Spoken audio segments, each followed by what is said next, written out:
Hello, ആദ്യം തന്നെ ഞാൻ സർവേശ്വരന് നന്ദി പറയുന്നു. കഴിഞ്ഞൊരു കൊല്ലം ഞാൻ ഒരുപാട് കാര്യങ്ങൾ പഠിച്ചു, ഒരുപാട് കാര്യങ്ങൾ നേടി, ഒരുപാട് പേരെ മനസ്സിലാക്കാനും പറ്റി. എന്നെ മനസ്സിലാക്കി കൂടെ നിന്നവർക്ക് എല്ലാവർക്കും താങ്ക്സ്. ഇന്നത്തെ വിശേഷം എൻ്റെ ബർത്ത്ഡേ ആണ്. കഴിഞ്ഞ ബുധനാഴ്ചയായിരുന്നു birthday. As usual working day ആയിരുന്നു. വർക്കിന് പോയി. ഉച്ചക്ക് എല്ലാവർക്കും ലഞ്ച് ട്രീറ്റൊക്കെ അറേഞ്ച് ചെയ്തിട്ടുണ്ടായിരുന്നു. ഞങ്ങൾക്ക് ഉള്ളിൽ എല്ലാവർക്കും കൂടി ഇരുന്ന് ഭക്ഷണം കഴിക്കാൻ സ്ഥലമില്ലാത്തതുകൊണ്ട് ഞങ്ങൾ ഓഫീസിൽ തന്നെ അറേഞ്ച് ചെയ്താണ് ഇരുന്ന് കഴിച്ചത്. എനിക്ക് ഓഫർ ഉണ്ടായിരുന്നതുകൊണ്ട് സ്വിഗ്ഗി വഴി ഓർഡർ ചെയ്യാണ് ചെയ്തത്. ഫ്രൈഡ് റൈസും വെറൈറ്റി കറികളും ആയിരുന്നു പറഞ്ഞിട്ടിരുന്നത്. ആ കാണിച്ചത് നന്ദിനി മാഡത്തിനാണ്. ഇതാണ് ശാലിനി ചേച്ചി. അങ്ങനെ ഞങ്ങൾ എല്ലാവരും കൂടെ വിളമ്പി കഴിക്കാൻ തുടങ്ങി. അങ്ങനെ ലഞ്ചൊക്കെ കഴിഞ്ഞ് ഞങ്ങൾ ബാക്ക് ടു വർക്ക്.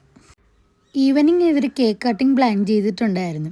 ഇതാണ് വിപിൻ ചേട്ടൻ. എന്നെ കൊണ്ട് പ്ലം കേക്ക് കട്ടിക്കുമെന്ന് പറഞ്ഞ് നിൽക്കുന്നതായിരുന്നു അവിടെ.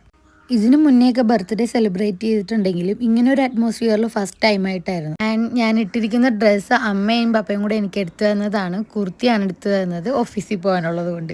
എപ്പോഴും കേക്ക് കിട്ടിയുമ്പോൾ എനിക്കൊരു കൺഫ്യൂഷൻ വരാറുണ്ട്, ആർക്ക് ആദ്യം കൊടുക്കുന്നു. ഇവിടെ ഞാൻ ഇങ്ങനെ കൺഫ്യൂഷനൊന്നും നിന്നില്ല. ആദ്യം മാനേജർ മാഡത്തിനാണ് കൊടുത്തത്, അത് കഴിഞ്ഞ് നന്ദിനി മാഡത്തിന്. നന്ദിനി മാഡം എനിക്ക് കേക്ക് വായിൽ വെച്ച് തന്നെ കണ്ടപ്പോഴാണ് മാഡം എനിക്ക് വെച്ച് തന്നില്ലല്ലോ എന്ന് ഓർത്ത് മാഡം എനിക്ക് രണ്ടാമത് കേക്ക് വായിൽ വെച്ച് തന്നു. അത് കഴിഞ്ഞിട്ട് ശാലിനി ചേച്ചി. ഇവിടെ എനിക്ക് ഏറ്റവും കൂട്ടുള്ളത് ഈ ചേച്ചീനോടാണ്.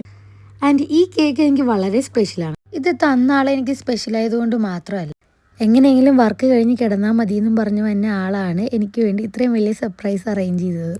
അതുകൊണ്ട് ഇതെനിക്ക് വളരെ സ്പെഷ്യലാണ്. ചുരുക്കി പറഞ്ഞാൽ എൻ്റെ എല്ലാ വട്ടിനും കൂട്ടു നിൽക്കുന്ന ഒരാൾ. ഇതെൻ്റെ ട്രെയിനിലെ കൂട്ടുകാരാണ്. ഇവരും എനിക്ക് കേക്ക് കട്ടിങ് അറേഞ്ച് ചെയ്തിട്ടുണ്ടായിരുന്നു. ഒട്ടും പ്രതീക്ഷിച്ചില്ലായിരുന്നു. And thank you guys. And final വീട്ടിലെ കേക്ക് കട്ടിങ് മാത്രമല്ലായിരുന്നു കേട്ടോ, അവർ ഫുഡും ഉണ്ടാക്കിയിട്ടുണ്ടായിരുന്നു എനിക്ക് വേണ്ടിയിട്ട്. അമ്മ ദം ബിരിയാണി സെറ്റ് ചെയ്തിട്ടുണ്ടായിരുന്നു. ഇതിനു മുന്നേ പപ്പ ബർത്ത്ഡേക്കൊക്കെ നാട്ടിൽ വരുമായിരുന്നെങ്കിലും കേക്ക് കട്ടിങ് അങ്ങനെ ഉണ്ടായിട്ടില്ല. ഈ പ്രാവശ്യമാണ് പപ്പയ്ക്ക് കേക്ക് കട്ടിയിട്ട് ആദ്യം കൊടുക്കുന്നത്. അങ്ങനെ ഒരു ബർത്ത്ഡേയും കൂടെ സെലിബ്രേറ്റ് ചെയ്യാൻ ചാൻസ് തന്ന ദൈവത്തിനും എൻ്റെ അപ്പനും അമ്മയ്ക്കും എൻ്റെ കൂടെ നിന്ന് എല്ലാവർക്കും നന്ദി പറഞ്ഞുകൊണ്ട് ഇന്നത്തെ വീഡിയോ അവസാനിപ്പിക്കുകയാണ്. അപ്പോൾ ഇന്ന് ഇത്രയേ ഉള്ളൂ. ടാറ്റാ.